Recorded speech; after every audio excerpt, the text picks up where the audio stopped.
Next speaker, in case we have did all these things, still we get up an error, how do we correct it? Dr. Umesh will be talking about it. He is the head of Shankara Group of Institutions, Bangalore.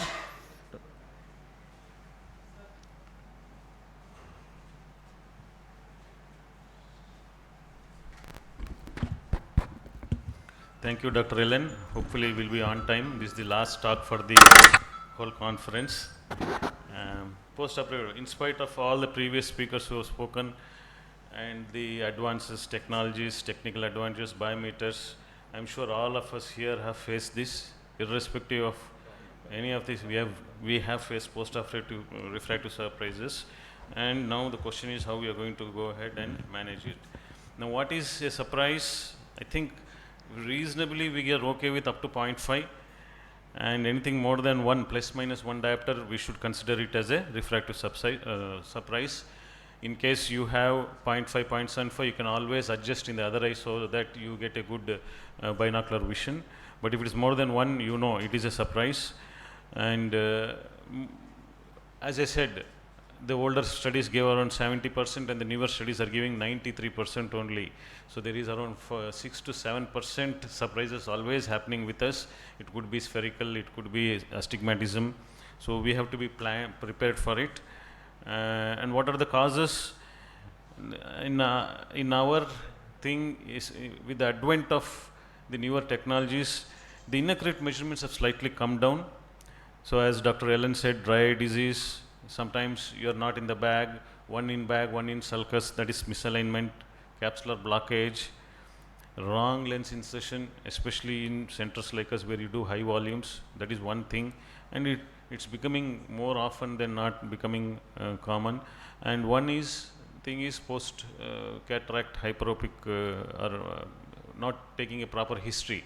I know that people have come, they don't give history, we go ahead and we do, and post history he says I had a surgery, LASIK surgery 20 years back, and that is when you know. So that history you have to be very careful.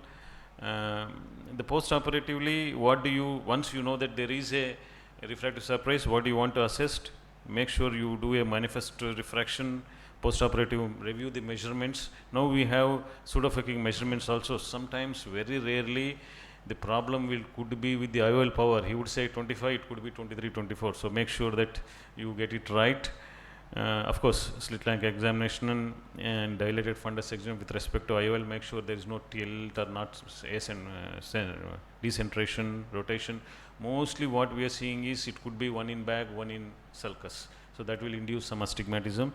And capsular blockage, you make a small capsule, there is a nice swelling of the capsule, the lens is tilted forward, you end up in -2. You just go ahead and do a small YAG laser, everything becomes normal. So that is one thing that you have to see. Repeat biometry, do a topography to rule out if there is abnormal cornea, and of course patient counseling. Management, spectacles up to 2 diopters, hook or crook, counsel the patient, tell him that he has very good near vision, especially if he is myopic. I would counsel him, spend more time and tell him that he has got very good, and most of them accept it up to 2 diopters.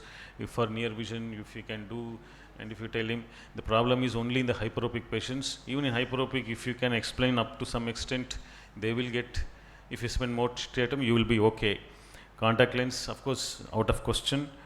IOL adjustments, rotation, repositioning, yes, in some cases of toric lenses may be necessary. That's a different topic, we'll be not talking.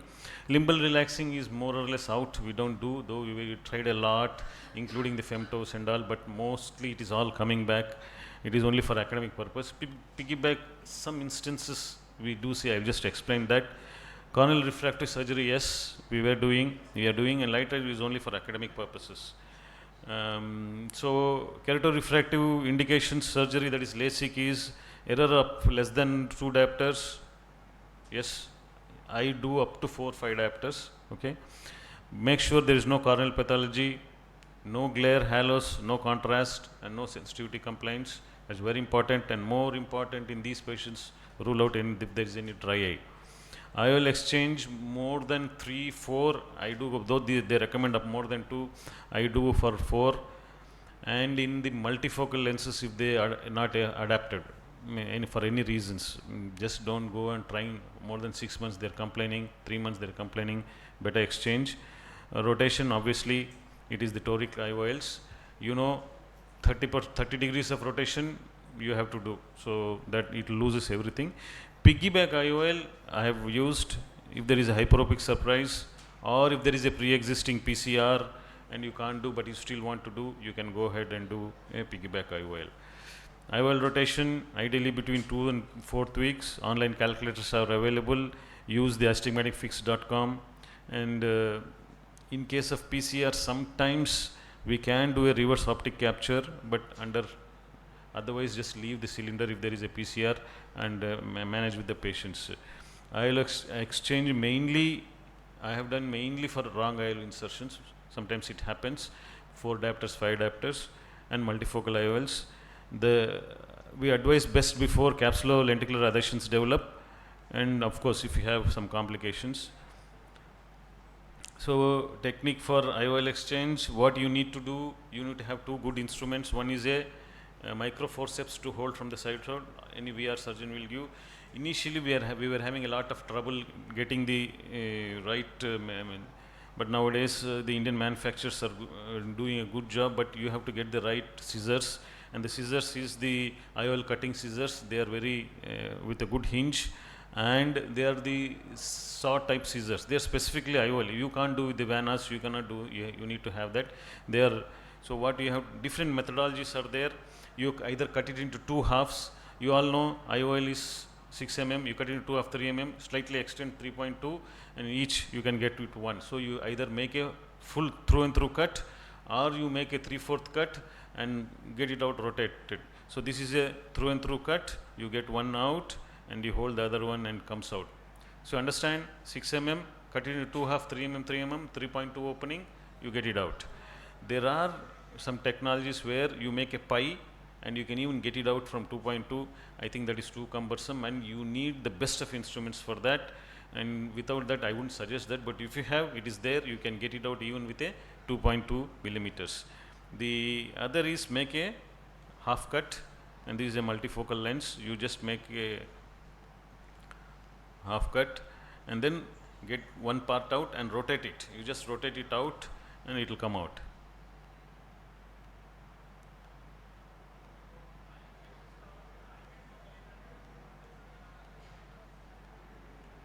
So 3/4 cut done. The forceps is very important, holding. If it slips, then there is a damage. So we only cut up to here and then get this one portion out and just do a rotation technique and it comes out. And some of us have even tried with the hydrophilic lens without cut. You just do a pulley technique, it just comes out. But be careful, don't injure the this one. This is the rotation, so it comes out in toto. So that is one technique that we normally do. Piggyback IOL is less complex, more accurate and reversible because there is a clear cut to this one. I have tried. Usually they say don't use the same material, you use a different material because there won't be interface this one. So I have in one cases which was a very high hyperope, I think he was 34, 35, lenses were not available, 36 or something. I put a hyperope, so I used a implantable IPCL in that, and they're doing well. But the other one that are advisable are the Sulcofex lenses, and the other patient is doing well. And these are only select indications. If the patient is really motivated to get the correction, you can go ahead and try these things. And we have some options available with us. IOL exchange versus piggyback lens, mainly in the piggyback lens, either it is the hyperopic, not in the very long axial lens, in the zonulopathy if you have, and if there is a posture capsule compromise, you can go with the piggyback lenses. Corneal refractive surgeries, I have done quite a few where IOL exchange is difficult, there is a PCR or AG already done. We are normally perform 3 to 6 months after to ensure that the refractive stability is there and also mitigate risks of wound dehiscence, especially if you are doing a cut. And in multifocals, dioptics was used before, but somehow I am not for it because multifocal itself is inducing aberrations and you do a dioptics that will induce. So nowadays most of us don't talk about it. Maybe very finicky patients, you want to try only one eye with a 0.5 or -1 only sphere, probably you can try dioptics. The limitations obviously are very high refractive error and corneal thickness. This is a case of ACI.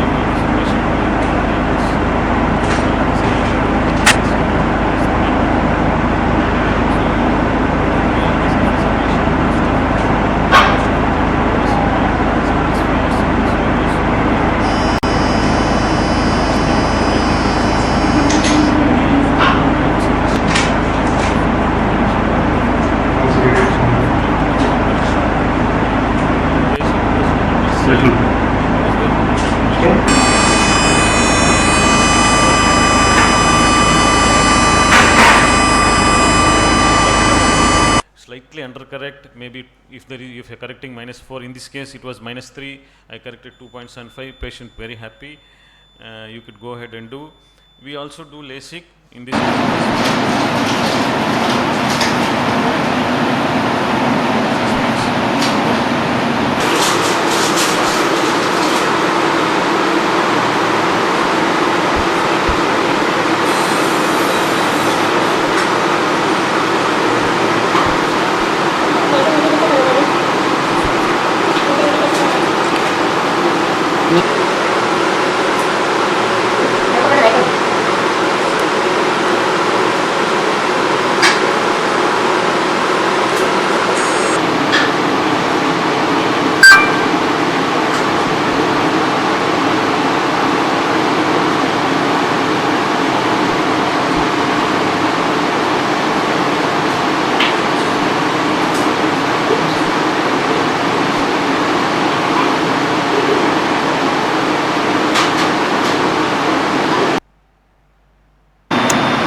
limbal relaxation. I said we're not doing much, though some of them have tried.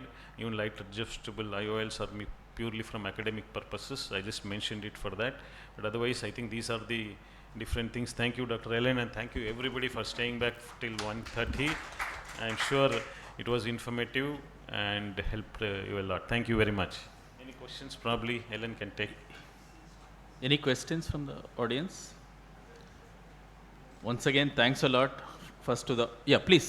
Actually, what you started with first monofocus and doing just monofocus for now and trying to convert. The concern for me is you have said that light waveform, some amount of distance vision is taken away to contribute them to intermediate vision waveform. How much of an issue for this special according to your experience? More than in advanced monofocals, unlike the ringed trifocal or ringed EDOF, not much of a light is taken. But the problem is that these photopias do exist. This is the reason they have not gone beyond 1.25 diopter correction. Otherwise, just by increasing the Q value, you can go to any level. So, but the problem again is this is in the center. So you have to look at the pupil status. If it is a small pupil, this advanced monofocal is not going to act. In fact, it may create trouble because the central part is slightly myopic. No, it increases depth.